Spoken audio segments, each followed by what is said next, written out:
Good evening, ladies and gentlemen, and welcome to What's Up With That, the show that brings you interesting people, places, cultures, and subcultures here in the South Bay, the San Francisco Bay Area, the state of California, and beyond. And tonight, what's up with the Imperial Court of San Jose? What is the Imperial Court of San Jose? And how can someone get involved in this fun-loving, fun-spirited, and exciting group? Yeah, this just might be the one for you. Well, in 1965, Jose was crowned the first empress of the city of San Francisco. In 1970, the city of San Jose had its own empress. Well, as we all know, by the 1980s, the AIDS epidemic had devastated many people in America, and particularly the gay community. Well, what happened? Well, the drag kings, queens and kings, they kicked in, and the leather community, they got involved, and it all became a big party for a good reason, raising thousands of dollars to help fight AIDS and many other charities, as we will learn about tonight, as I welcome to the show Kevin Roche. He is the Absolute Emperor, and I'm going to come back to his real title in a minute, but he's the Absolute Emperor 34 for the Imperial Royal Lion Monarchy, Inc. of San Jose. Welcome to the show. Thank you. Loving your costume. Purple is it. So, Yep. So tell me, how did the Imperial Court begin?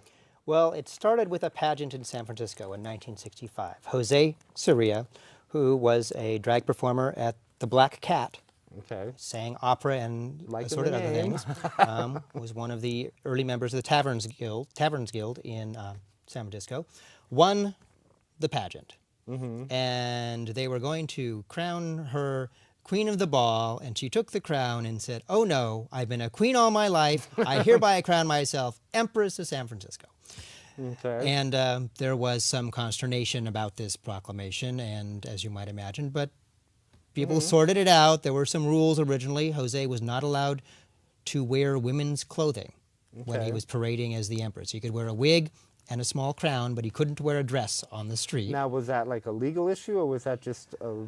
This was a comfort issue for the most part. I mean, at that point, it could have been a legal issue. There were laws that would have allowed him to be arrested for being a transvestite in public. But most important, it was they were trying to not make people too uncomfortable with the idea.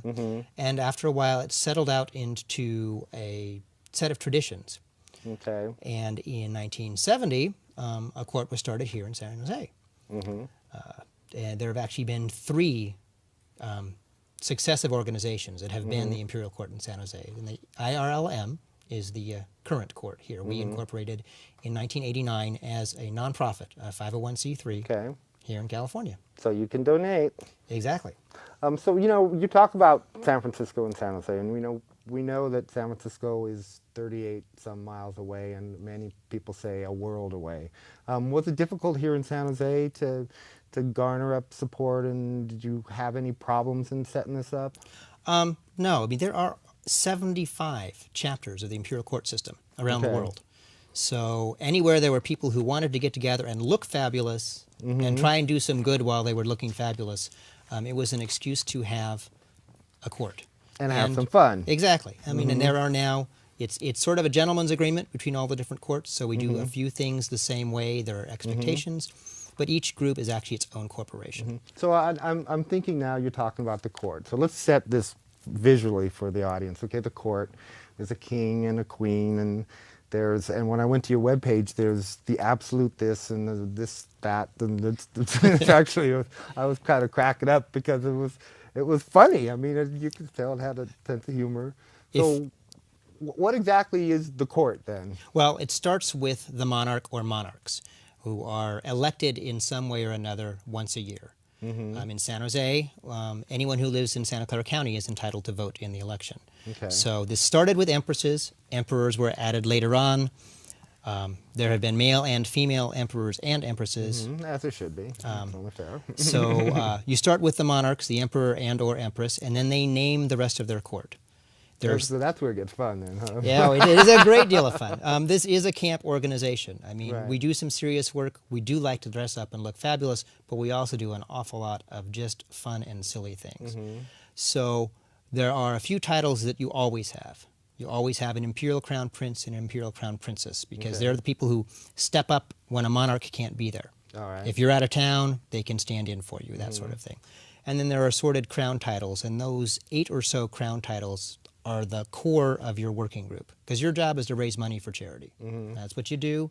And so you get about a dozen people who you trust to be there all year working hard with you.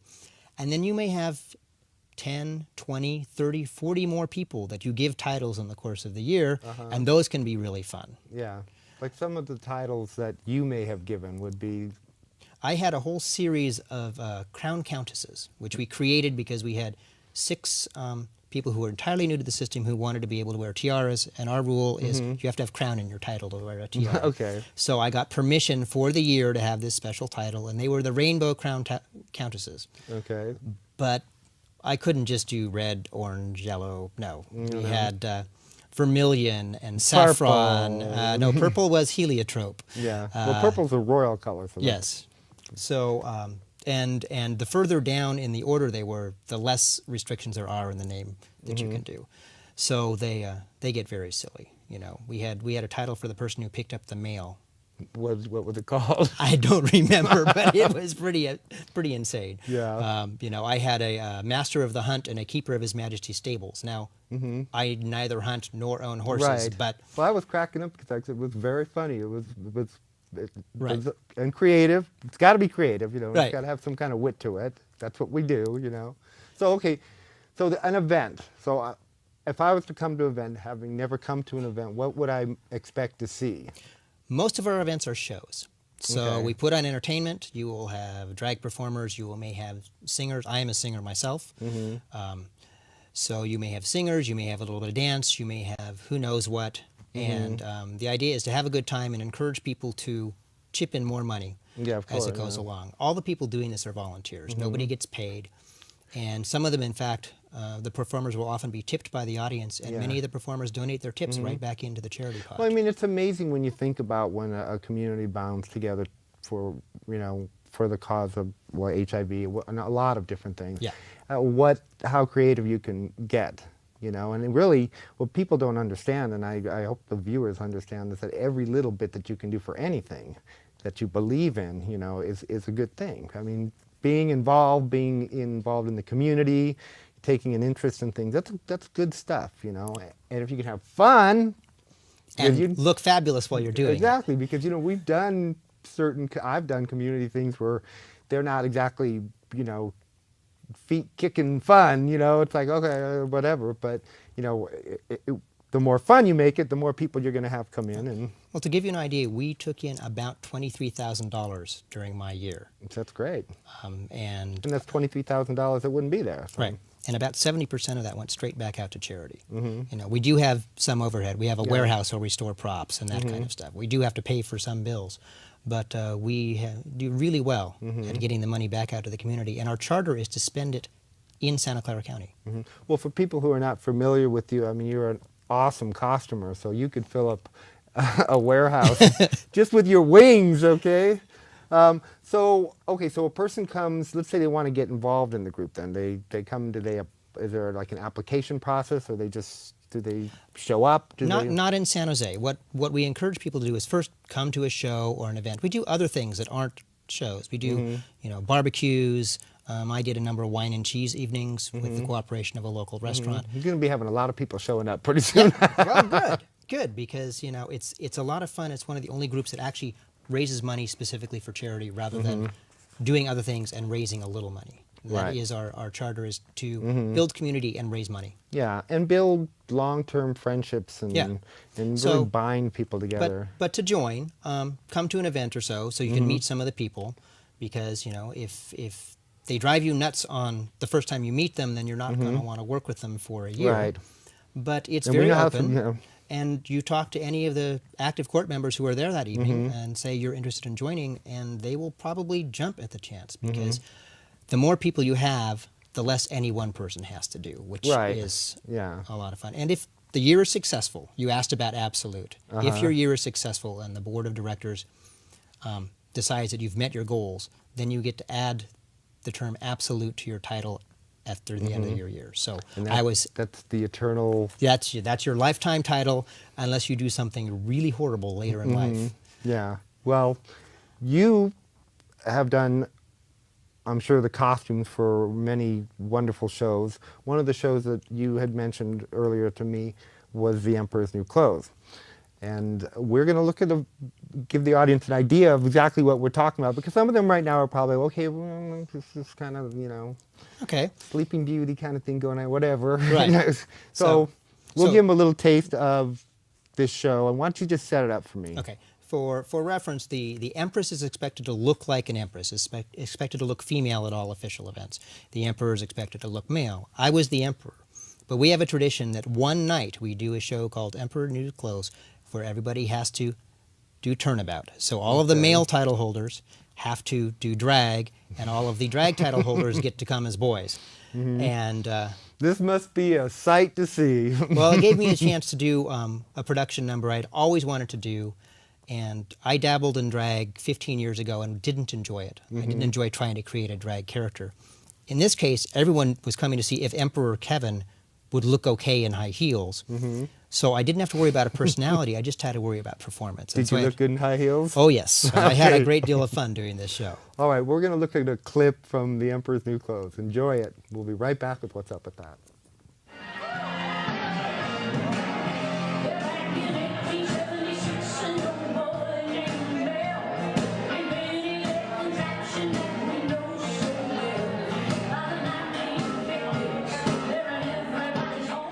Hello and welcome back. We're here with the Imperial Court of San Jose, Kevin Roche. But I'm going to give you his official title here from the card, because I find it very interesting and quite amusing, and I think it just speaks for itself. We have the 3-ring rainbow Court of Love, Lust and Laughter, the Sapphire and Steel Leather Emperor, His Imperial Majesty, Absolute Emperor 34 of the Imperial Royal Lion Monarchy, Inc. of San Jose, Kevin Roche. Hey, welcome back. Does somebody actually have to say that? Yep. Okay. So tell me, what are the Emperor's duties? Well, the monarch's... Other than to rule the kingdom and... the monarch's duties, and this is the Emperor and the Empress both. It's your job to organize the court, the working court, which is the fundraising team, the entertainment team, the working team that actually does the work of the nonprofit for a year, for 12 months. Okay. So you have a goal, a money goal you're trying to reach. And part of that money goal is that 60% of everything you raise immediately goes back out to charity. We disperse funds at least 4 times a year. Yeah. The other 40% pays for the warehouse and a few other, and the mailbox and a few other things, and then is banked towards the end of the year event, which is called Coronation, which is a major, huge ball where people come from all over the country to see you. But the rule is it has to be paid for in advance. So from that 40% of what you raise, all the bills for Coronation are prepaid, and then everything that comes... Welcome to America. Yeah, but the wonderful part about that is it means that everything that comes through the door that night goes straight to charity, and you can announce how much you've raised that evening for your charities, which That's is really, an amazing it's empowering thing. then. Yeah. So, okay, so and let's talk about the coronation now, because I love coronations. So you do the whole full big coat thing, and don't you love my great? Well, I'm so prolific tonight. Okay. Yeah. I mean, the wardrobe is going to vary according to which court you're at. Remember, there are 75 courts all doing their coronations. So if you're smart, you settle on a theme early in the year for your coronation, and you announce in advance, because you encourage people to dress in theme. One reason we were the 3-ring rainbow court is we had a circus theme. We were Cirque de San Jose. That was the theme for our coronation. So our opening number was... Yeah, people jumping around in lion suits and all this. That was our opening number. Did I just steal that from you? The Greatest Show in the Galaxy was the production number we did to open the show. And we gave 3 costume prizes for visitors who came. Well, that's cool. Yeah. So you encourage that, or you come in your finest formals. It's a crowns and gowns night, which means all the rhinestones and the crowns come out. That's right. And you see them. You also see them get tucked away as soon as they're done walking across the stage. What is the strangest coronation you've been to? Strangest. But I mean, strange is an, you know, I don't know if that's quite the right word. The most creatively different. An Imperial cruise down the Nile in search of the lost cartoons. Okay, what was that about? Well, the emperor and empress of that town had two different things in mind, and so they just mashed them together. And so you had a number of people who came in Egyptian-themed costumes, and you had a number of people who came as Hanna-Barbera cartoons. That's very interesting. The person who won the men's costume prize that night was actually a past emperor of San Jose, my predecessor, and he came as Charlie Brown. Great. Did you get overrun with Cleopatra that night? No, there was, I don't even remember any Cleopatras. There was a Nefertiti, okay, and I came as Ra from Stargate. Well, that's cool. So once somebody's, I mean, so we can kind of be realistic about this. Once somebody's involved in the court, what kind of duties might they expect? I mean, how much time is going to be involved? I mean, these are the things that people want to know. Right. It depends on where you're involved. If you have a crown title, there are expectations. You're expected to help organize 2 of the events during the year. If you're just, if you have one of the lesser titles, and a non-crown title, it's expected that you'll pitch in and help once or twice. Well, I would hope so. Yeah, and we expect that You're everybody putting on will be a coronation here, okay? You better get working. Well, there's all sorts of things that don't involve being on stage, too. You know, you need people to sell tickets. You need people to, you know, rustle the grub if you're doing a barbecue. There's all sorts of ways people can help that don't involve. They're at the stage like, oh, yeah. There are people who have stage fright who still want to help the court. There are Mm-hmm. ways to do that. There are people who don't want to get into drag. You know, there are ways to do that. The court is open to everyone. Men, women, gay, straight, doesn't matter. We're here to have a good time, put on a good show. And raise some money. Raise some money and look fabulous. Of course, Never forget that part. Yeah, you've been pushing that one. So okay, you have like some parts, some names on your thing, but you have like the absolute Right. fairy godmother or whatever. Yeah. Okay. So what does all this mean? Okay, at the end of the year, each monarch gets to give away 1 lifetime title to someone they feel who's helped them. And there are certain things you can't give as a lifetime title. The Queen Mother and Queen Father titles, the board can give. That's why there are less of those than anything else. But that's why the others are so crazy, because you can make them up on the fly. In my case, my Imperial Crown Prince and Princess worked really, really hard. And so we gave them Imperial Crown Prince and Imperial Crown Princess for life as their title. So that now if they go anywhere, any court in the system, they get to walk with that title. Because the rest of the titles vanish when the year ends. So it's really kind of cool. It's sort of this medieval kind of thing going on. It's more Victorian. It's more Victorian. Oh, Victorian. Okay. Mama Jose really based it on Queen Victoria's court. Well, she was pretty hardcore. Yeah. That was the hardcore one. So with all of these different characters, okay, and I know how it is because I've seen people getting ready for shows and stuff.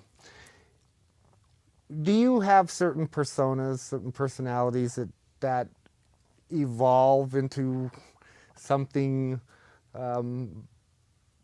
bigger than it needs to be? You know what I'm saying? Well, yes. I mean, you have strong personalities. Yeah, I'm trying to say it as politely as possible. Well, whenever you have a group of strong personalities who like to perform, you will occasionally get divas. Occasionally? Clashing with you. Well, we had a really good year. I mean, for the most part, we didn't have that kind of thing. There were a few, but for the most part, everybody would stop and take a deep breath and remember, okay, we're supposed to be having fun, we're supposed to be doing this for community, and usually that's enough to make you stop. And a couple times, you know, we had to basically separate people and then talk them down later on. So what is the state of, I mean, this is a little bit off course, but what is the state of drag in San Jose right now? There are a lot of performers, but what we found over the last few years is they don't think of the court now. I'm hoping that that's starting to change. We had a lot of new people my year. Last year had a number of difficulties and was very small. This year, I think that Emmanuel and Angel, who are our emperor and our regent empress, really have a handle on what to do to bring a lot of the younger performers back into the court system to have some fun. And again, the more people you have involved, the more fun you can have. Well, I always think that the names they choose are awesome. We'll talk a little bit about that. We're also going to look right now at some other footage of some other events, and you've been doing a lot of them. Very colorful. Enjoy it, viewers. We're going to take some more look at the Imperial Court of San Jose, and we'll be right back, so stick to your tube there. The ground lies a mantle of white, a heaven of diamonds looks down from the sky. Two hearts are thrilling in spite of the chill in the weather. I say we're victims of bad press. It's all exaggerated. We've never stabbed you in the back. We've never lied or cheated. We're just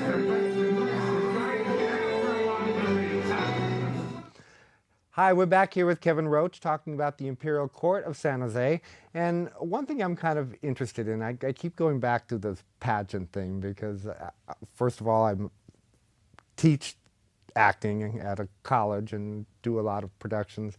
But, you know, as an actor, you stick true to your art and you want to be real. And Stanislavski says you have to feel it and the whole thing. And this sort of seems to be a kind of a combination of costume, and I'm sure that's a big thing. I mean, when someone walks through the door, is it like, you know... It is sometimes, yes. Mm-hmm. There is a grand tradition of high camp, a grand tradition of big productions, and especially the coronation, or if you are invited to do a command performance, you tend to pull out all the Does anybody stops. ever walk in and people go, ugh? Oh, yeah. Let us not think that a room full of drag queens who are drinking are kind. I can't even They're imagine. friendly, but they're not necessarily kind. I think after a few drinks, even friendly can be scratched out of it. There's the infamous cat fight there. Yeah, no, there's certainly for people doing drag, there are as many reasons for someone to do drag as there are people. And I love the drag names. Some of the names that they come up with are just classic. I mean... Yeah. I mean, well, you remember mine. I was Deborah Taunt when I did drag. I mean, they're classic. They're perfect names.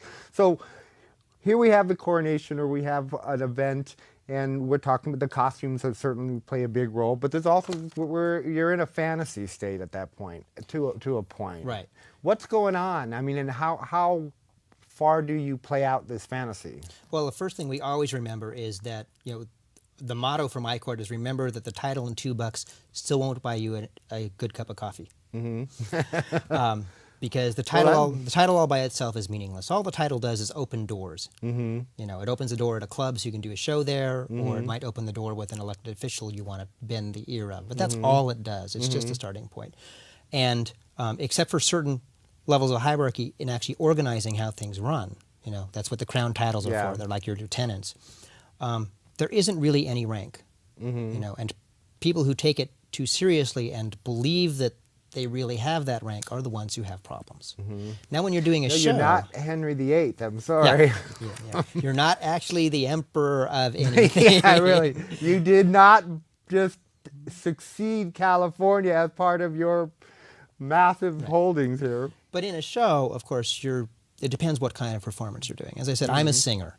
So for the most part, I'm getting up there and I'm going to sing my heart out. On occasion, we've done production numbers. And we did a pirate production number for the Ducal Ball where we used music from Muppet Treasure Island. And well, that's funny. Yes, but only 3 of us could rehearse. So the others had to run around and follow those of us who knew what was supposed to happen while we were on stage. Okay. Which with the Muppets works all right. Yeah. That's probably the only way you'd get away with that one. But the other thing, you just have to be prepared for things to go wrong. The sound won't work. Yeah. That's the most common problem. You know, Usually there's too much makeup on the back of the CD and it just won't play. So you apologize, that's you clean it off. funny, actually. You apologize, you clean it off, and you restart the CD. It's bad when you would start recognizing the shades, right? I know who that is. Okay, another group that part of the community that plays into this is the leather community. What is their interest in the Imperial Court? Well, that's going to vary from year to year because the court itself, of course, is based on a series of personal relationships. So if you have monarchs who are comfortable with and friendly with the local leather community, I'm a member of the local leather community, so I had involvement. I had a number of court members who were in the local community, and I know many people around here. So we often got some of them to show up. Many of them don't like drag shows. But there were other events we did, like the Wine and Cheese for Charity or a barbecue or something like that, where they would show up. So it's a question of tailoring the events so that you can appeal to a lot of people. But they were right there pitching in. They donated gifts for for prizes and stuff. They were there working right alongside with us. And that will vary from year to year depending on the monarchs, of course, and their relationship with the leather community. But in San Jose, at least, there is no tradition of enmity between the drag community and the leather community. Have you ever had an event that just flopped? Yes. Of course. I mean, what happened? Let's hear it. Well, we did one event at a small local bar where no one showed up. Well, that would be a problem. Absolutely no one showed up. I came in, and I have a portable sound system I bring for bars that aren't equipped for shows. So I set everything up, started the music playing, and we waited. And we waited, and we waited, and none of the promised entertainers arrived, and only about 6 audience members arrived. Okay. And what do you do? I asked them I'd performed there before. The ones who were there were regulars and knew me. I said, let me sing you a couple songs. Let's not just waste the evening. And they said, what do you want to hear? They told me which of my songs they wanted to hear, and I threw in the disc and sang them a few songs. So on the flip side, what was the event that you remember the most? Emperor's New Clothes is one of our most spectacular events. It really was. Partly because no one in my court really had any idea how I would look in drag. They didn't really understand I had done it before and given it up. Did someone go down the aisle naked too, or what? I mean, well, the emperor had like or no. Our Emperor's New Clothes is very specifically a turnabout evening. Okay. Not based on the children's fable. No. Let's not get that one confused. No. This was not a most nude contest. This was a can you do the other role? For so Aesop wasn't having a heart attack. And the best moment of the evening was when one of my countesses, you remember I mentioned the crown countesses, one of our best performers, in fact, came looking dashing as a young gentleman and was standing at the bar behind me while I was ordering a drink. And you didn't recognize him? He didn't recognize me. And I finally turned around and said, hello, Tommy, and he fell over. He couldn't look at me for 15 minutes because he just did not believe it was actually me. Well, that's great. I mean, so charities that you support, okay? I mean, this is a big thing. Again, you have to understand you're raising money. What charities do you support? We have, if you visit our website, which is IRLM.org, there is a listing of many of the charities we've contributed to. It's far too long to go through here. Yeah, really? Because I have all 5,000 of them, please. Yes, but recently we have dedicated a lot of time and energy and money to the Billy DeFrank Center, which is one of our favorite charities. We always donate something to one or another AIDS charities here in Santa Clara County. We have given money to Next Door Solutions, which is for dealing with domestic violence. We've gotten permission from the board to do a couple of special events, special fundraisers for outside of the area, like for Katrina and for tsunami, children affected by the tsunami. All right. Well, you know what? I have to wrap it there. Thank you very much. On our credits, there'll be a place that they can contact you. Please, if you're interested in helping the community, I mean, do what you can. Any help that you help with, whatever it is, it's always needed. You know, we live in a world where people are not always that tolerant. The only way we're going to come to a conclusion and learn to be friends is if we go out in the community and make ourselves the little worker ants that we should be. Thank you very much. Good luck. And check out his costumes. Sometimes you have a chance to go to Costume Con, which is coming up. Just look for that. I'll remind you of it when it comes, because we'll be there. And to our viewing audience, as always, if you're walking down the street and you see something interesting and you wonder to yourself, hey, what's up with that? Well, you tune into our show, What's Up With That? And maybe, in fact, I can probably guarantee you'll find exactly what you're looking for. We'll see you next week on What's Up With That. Good night, everybody. And they were going to crown her Queen of the Ball, and she took the crown and said, oh no, I've been a queen all my life. I hereby crown myself Empress of San Francisco. And there was some consternation about this proclamation, and as you might imagine, but people sorted it out. There were some rules originally. Jose was not allowed to wear women's clothing when he was parading as the Empress. He could wear a wig and a small crown, but he couldn't wear a dress on the street. Now, was that like a legal issue, or was that just a... This was a comfort issue Okay. for the most part. I mean, at that point, it could have been a legal issue. There were laws that would have allowed him to be arrested for being a transvestite in public. But most important, it was they were trying to not make people too uncomfortable with the idea. And after a while, it settled out into a set of traditions. Okay. And in 1970, a court was started here in San Jose. And there have actually been 3 successive organizations that have been the Imperial Court in San Jose. And the IRLM is the current court here. We incorporated in 1989 as a nonprofit, a 501c3 here in California. So you can donate. Exactly.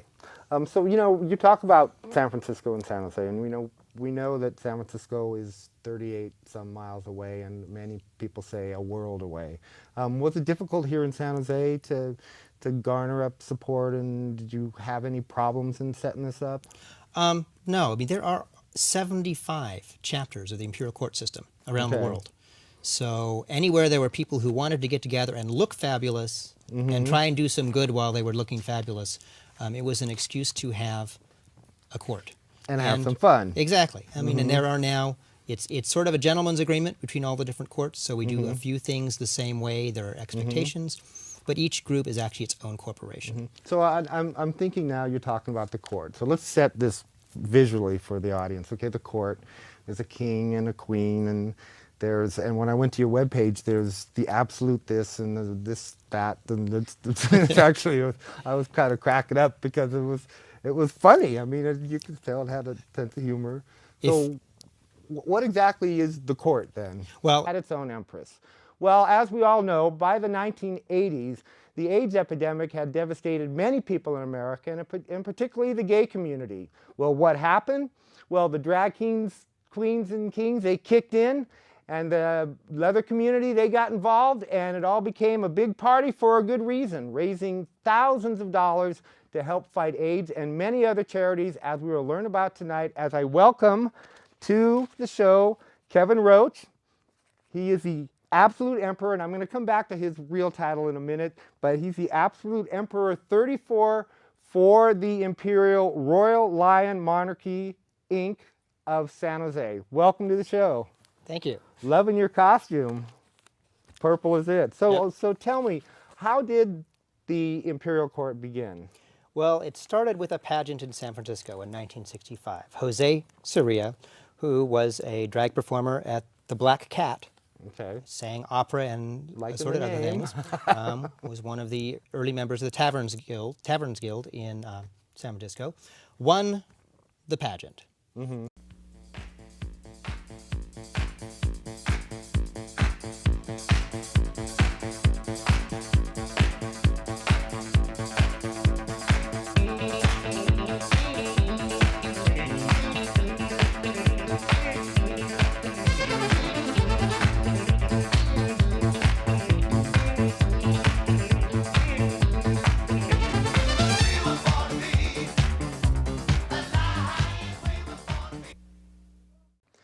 Good evening, ladies and gentlemen, and welcome to What's Up With That, the show that brings you interesting people, places, cultures, and subcultures here in the South Bay, the San Francisco Bay Area, the state of California, and beyond. And tonight, what's up with the Imperial Court of San Jose?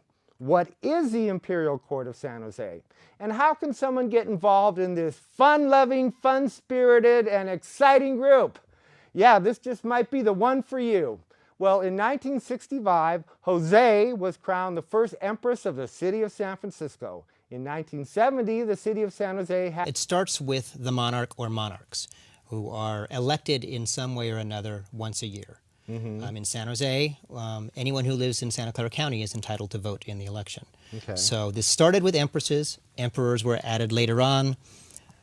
There have been male and female emperors and empresses. As there should be. That's only fair. So you start with the monarchs, the emperor and or empress, and then they name the rest of their court.